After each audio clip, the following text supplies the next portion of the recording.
Banyak orang yang sebenarnya kreatif, Namun karena terjebak rutinitas, sehingga tidak lagi mampu mengeluarkan ide-ide kreatif. Inilah pembahasan kita pada hari ini mengenai teori kreativitas. Oke, di sini kita akan membahas mengenai bab 2, yaitu teori kreativitas. Yang pertama, teori kreativitas terdiri dari beberapa macam teori. Yang pertama, teori psikoanalisis. Yang kedua, teori humanistik. Yang ketiga, teori kognitif. Dan yang keempat, teori Islam.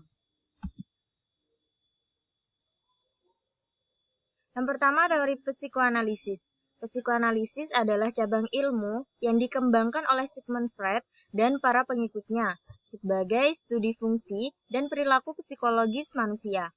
Aliran psikoanalisis Freud merujuk pada suatu jenis perlakuan di mana orang yang dianalisis mengungkapkan pemikiran secara verbal, termasuk asosiasi bebas, hayalan, dan mimpi yang menjadi sumber bagi seorang penganalisis merumuskan konflik tidak sadar yang menyebabkan gejala yang dirasakan dan permasalahan karakter pada seseorang, kemudian menginterpretasikan untuk menghasilkan pemahaman diri untuk pemecahan masalah. Psikoanalisis memiliki 3 penerapan, yaitu suatu metode penelitian dari pikiran, suatu ilmu pengetahuan sistematis mengenai perilaku manusia, suatu metode perlakuan terhadap penyakit psikologis atau emosional. Secara umum, psikoanalisa memandang kreativitas sebagai hasil mengatasi suatu masalah, yang biasanya dimulai sejak di masa anak-anak. Pribadi kreatif dipandang sebagai seseorang yang pernah mempunyai pengalaman traumatis, yang dihadapi dengan memunculkan gagasan-gagasan yang disadari dan tidak disadari, bercampur menjadi pemecahan inovatif dari trauma. Tindakan kreatif mentransformasi keadaan psikis yang tidak sehat menjadi sehat. Teori psikoanalisis menurut beberapa ahli. Yang pertama, menurut Sigmund Freud. Menurut beberapa pakar psikologi, kemampuan kreativitas merupakan ciri kepribadian yang menetap pada 5 tahun pertama dari kehidupan. Sigmund Freud pada tahun 1856 sampai 1939 adalah tokoh utama yang menganut pandangan ini. Freud menjelaskan proses kreatif dari mekanisme pertahanan atau defense mechanism yang merupakan upaya tak sadar untuk menghindari kesadaran mengenai ide-ide yang tidak menyenangkan atau yang tidak dapat diterima. Menurut Freud, orang yang didorong untuk menjadi kreatif jika mereka tidak dapat memenuhi kebutuhan seksual secara langsung. Yang kedua yaitu Ernest Kris. Ernest Kris pada tahun 1900 sampai 1957 menekankan bahwa mekanisme pertahanan regresi beralih ke perilaku sebelumnya yang akan memberi kepuasan jika perilaku sekarang tidak berhasil atau tidak memberi kepuasan. Juga sering muncul dalam tindakan kreatif. Orang yang kreatif menurut teori ini adalah mereka yang paling mampu memanggil bahan dari alam pikiran tidak sadar. Seseorang yang kreatif tidak mengalami hambatan untuk bisa seperti anak dalam pemikirannya. Mereka dapat mempertahankan sikap bermain mengenai masalah serius dalam kehidupannya. Dengan demikian, mereka mampu melihat masalah-masalah dengan cara yang segar dan inovatif. Mereka melakukan regresi demi bertahannya ego atau regression in the survival of the ego. Yang ketiga, Carl Jung. Carl Jung pada tahun 1875 sampai 1967 percaya bahwa alam ketidaksadaran atau ketidaksadaran kolektif memainkan peranan yang sangat amat penting dalam memunculkan kreativitas tingkat tinggi. Alam pikiran yang tidak disadari dibentuk oleh masa lalu pribadi. Di samping itu, ingatan kabur dari pengalaman seluruh umat manusia tersimpan di sana. Secara tidak sadar, kita mengingat pengalaman-pengalaman yang paling berpengaruh dari nenek moyang kita. Dari ketidaksadaran kolektif inilah akan timbul penemuan teori, seni, dan karya-karya baru lainnya.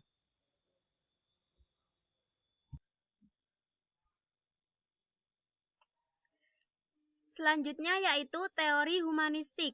Humanistik lebih menekankan kreativitas sebagai hasil dari kesehatan psikologis tingkat tinggi, dan kreativitas dapat berkembang selama hidup dan tidak terbatas pada usia 5 tahun pertama.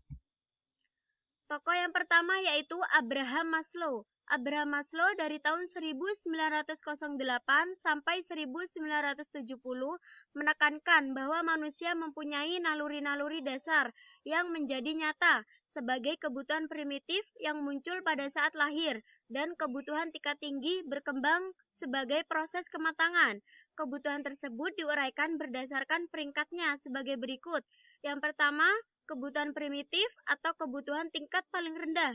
Yang kedua, kebutuhan akan rasa aman. Yang ketiga, kebutuhan akan rasa memiliki atau sense of belonging dan rasa cinta. Yang keempat, kebutuhan akan penghargaan atau appreciation dan harga diri. Yang kelima yaitu kebutuhan perwujudan diri atau aktualisasi diri. Yang keenam yaitu kebutuhan estetik.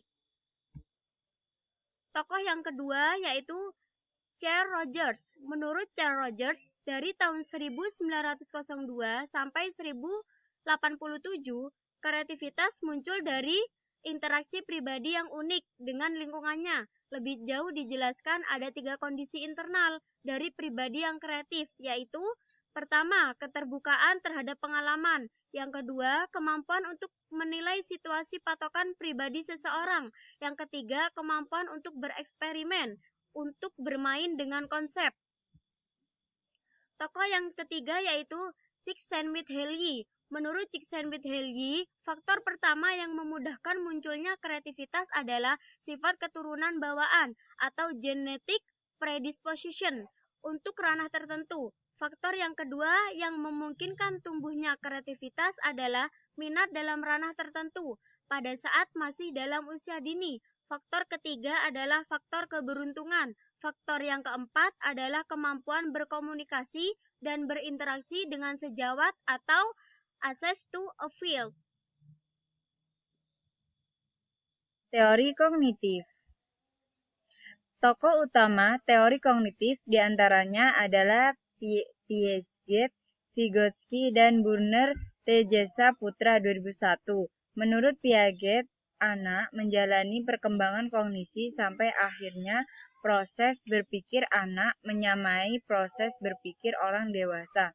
Sejalan dengan itu, kegiatan bermain anak mengalami perubahan dari tahap sensori motor, bermain khayal, sampai kepada bermain sosial yang disertai aturan bermain. Bermain itu sendiri sesungguhnya tidak semata-mata mencerminkan perkembangan kognisi anak, tetapi juga memberikan sumbangan terhadap perkembangan kognisi itu sendiri. Vygotsky adalah seorang psikologi Rusia yang meyakini bahwa bermain peran langsung terhadap perkembangan anak secara menyeluruh, bukan hanya perkembangan kognisi saja, tetapi juga berperan bagi perkembangan sosial dan emosi anak. Sedangkan Burner menekankan pada fungsi bermain sebagai sarana untuk mengembangkan kreativitas dan fleksibilitas anak. Lebih lanjut, Burner menyebutkan bahwa yang penting bagi anak adalah makna bermain, bukan hasil akhirnya. Yang terakhir yaitu teori Islam. Allah telah meniupkan rohnya ke dalam diri manusia, dengan demikian di dalam diri manusia terdapat sifat-sifat ketuhanan, walaupun dalam kadar yang jauh lebih rendah. Dengan adanya roh Tuhan di dalam dirinya, manusia memiliki 99 sifat Tuhan tersebut. Dari 99 sifat itu setidaknya ada 3 yang berkaitan dengan kreativitas, yaitu Al-Khaliq, pencipta, Al-Musawwir, pemberi bentuk, dan Al-Mubedi yang pertama memulai. Sifat-sifat itu memang patut ditanamkan ke dalam diri manusia, karena menurut Al-Quran manusia diturunkan untuk menjadi khalifah di bumi. Sebagai khalifah, manusia bertugas untuk mengelola, merawat, dan memanfaatkan untuk kepentingan dirinya dan keturunannya. Tugas tersebut hanya mungkin diemban jika manusia memiliki bekal. Bekal tersebut adalah kreativitas. Tanpa kreativitas, kehidupan manusia tidak akan mengalami perubahan dan perkembangan. Sementara jumlah manusia harus bertambah dengan laju pertumbuhan yang membuat cemas. Tetapi dengan adanya kreativitas, manusia kemudian membangun gubuk, rumah, dan gedung. Dengan kreativitas, manusia mampu menyiasati segala keterbatasannya. Kendaraan dibuat agar perjalanan menjadi lebih cepat dan kaki tidak pegal.